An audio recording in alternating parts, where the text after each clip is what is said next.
Okay, hello. So today we are going to study the issue of students' motivation ESL class. General overview. So let's go step by step and get to know how can we raise students' motivation.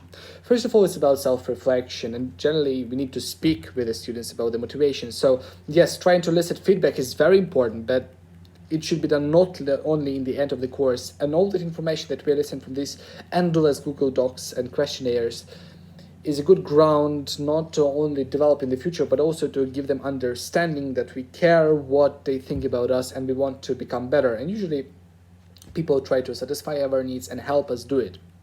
Secondly, it's to build a bridge between a classroom and a real life. So all classroom activities should be somehow the artificial copies of the real situation. So again, you need to show how every vocabulary set will pay off them in the future. Without knowing them, they will be not so motivated and they will be a bit dissatisfied. And if it goes more than a couple of weeks, their motivation will diminish, and you will find yourself in the situations of the bad attendance. So, for example, if the person is deeply interested in something, you need to make him understand that you will learn something connected to that. And if the majority of the group, for example, is learning, is IT specialists, they can learn some vocabulary that is unknown, for example, some professional language they will need for the business negotiations or any other case that you would like to think of. Sometimes the person is deeply interested in cars, and if you, let's say, all your audience is interested in some technical things because they are, let's say, people who are working in that industries, and after that you give them all the time literature and topics connected to the social changes, they will not find it so interesting as they could have found it if you don't make the connection with the topics they are interested in. So please care about it. The third thing is about positive competition. So yes, students need to feel they are playing and the game is interesting. It's like a stupid game you're playing in the underground. It means that, well, I understand maybe there's, well, a waste of time, but still I'm doing that. During the lesson, they should also feel that it's not only good for their future English, for example, doing some grammar, but also it's like a game competition with another team that is somewhere else, or it can be inside of the group, it doesn't matter. And this positive competition can bring us joy. Just don't overestimate this method actually, and don't reward only one people and not reward other people. So build the teams that they more or less equal, so that would be interesting and not very sad for different people that lose from time to time. Number four, they win the motivation step by step. Yes, we understand that people who want to learn English, they just don't want to know the language, because for them it's just a number of words, for the majority of them, of course. They want to have bigger opportunities, they have more international friends, they have an opportunity to move to another country someday, for example. That's the real motivation. You need to understand that. And when they come to classroom, they already have this big goal, yeah, these dreams, but they might not have the motivation to do every task. They may think that, okay, for this task I will not do everything possible because I'm tired, so they'll find some kind of excuse. They should not do it. So every task should have a clear goal, so that they should trust you and understand that you chose only the best tasks, so they will not waste their time. In order to, if teachers don't do it, so recommended to do it.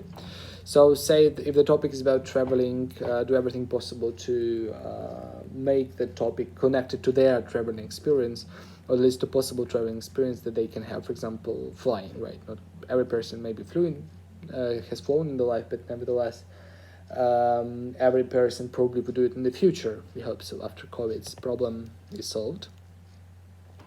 Number five is about environment, that you need to build a threat-free environment, and for God's sake, don't build a learning environment on fear and threats. That's right, quotation. It won't work, first of all, because they have enough stress and they will not respond in the normal way usually. So you need to show that, well, here you can express your thoughts, whatever they are, and everyone respects the thoughts, even maybe if some people think differently, it's not a problem. So think about it, because Prussian model that has been dominant, for example, in Eastern Europe till 90s, it's not maybe working that good now, So yeah. Number 6, build high expectation from students.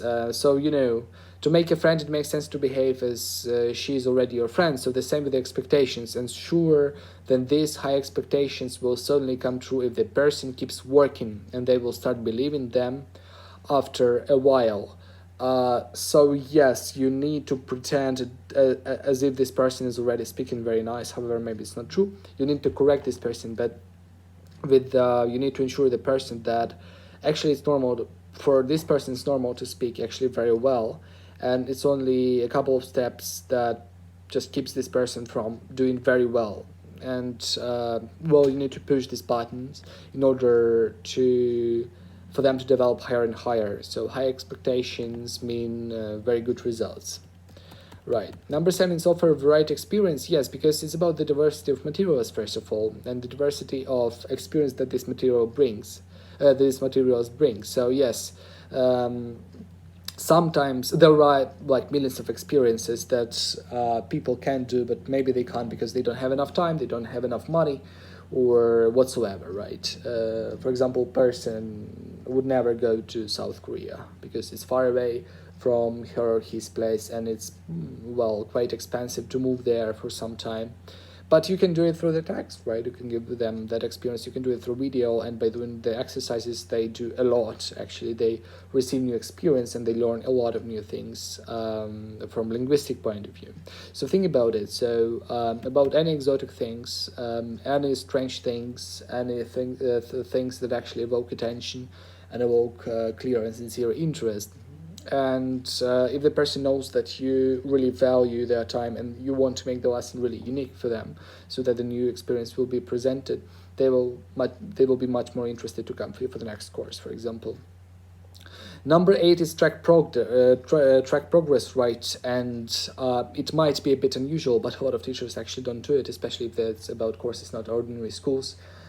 Because they may think, okay, well, the student can do whatever he or she wants, and I just give the material. But nevertheless, I think the tracking progress is very important, just to people, for people to show the people that for students, right, to show them that you care about them and you show support for these people, and you are afraid to lose them, so you try to make everything best for them to succeed.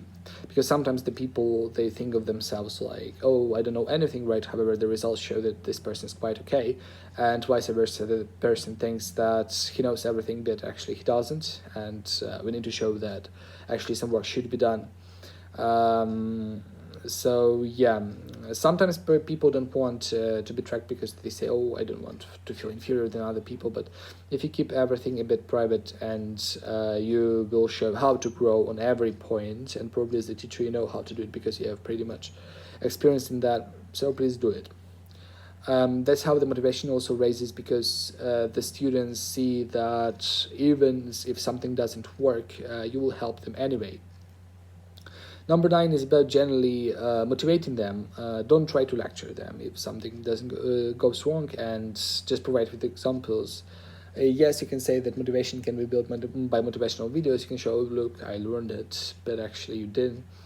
And well, I don't think that's the solution. Yeah. First of all, I think that giving you an example, it doesn't make sense if you're not doing anything except English, because it would be strange. Generally lecturing and showing how good they can be, it doesn't work a lot, especially for example in Europe. People just don't believe it. We are not Americans.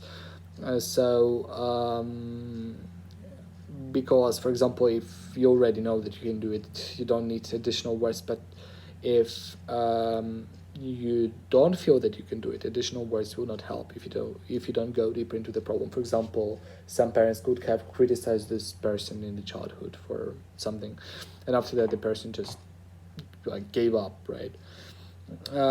So if you will just stop saying about the possible success and start showing real example of success, it will be very good. So like, look on this person. Yes, this person just developed the knowledge from zero to PhD, and this person lives just around the corner. So it might be very, very nice. Giving success of people that are actually not connected to the community may be nice, but you should think about the chances. So and number 10 is about chances. Always think about chances. If you see the opportunity, if you see a chance to a bit increase their motivation, do it. Remember about the waves, that actually the learning process like is like a wave. So sometimes you just go up, right, and they are motivated, they have a lot of time, and they can put a lot of effort into doing that. So you should do it, you should be on the wave. But if the wave goes down, well, you should keep that, and you should understand that you should do what is needed. You should be prepared being in the bottom of the wave, then to go up and not to fall down from the, yeah, from the thing. So that's actually all for now. Thank you so much for attention. Subscribe, and I would like to hear some comments from you. So see you. Goodbye.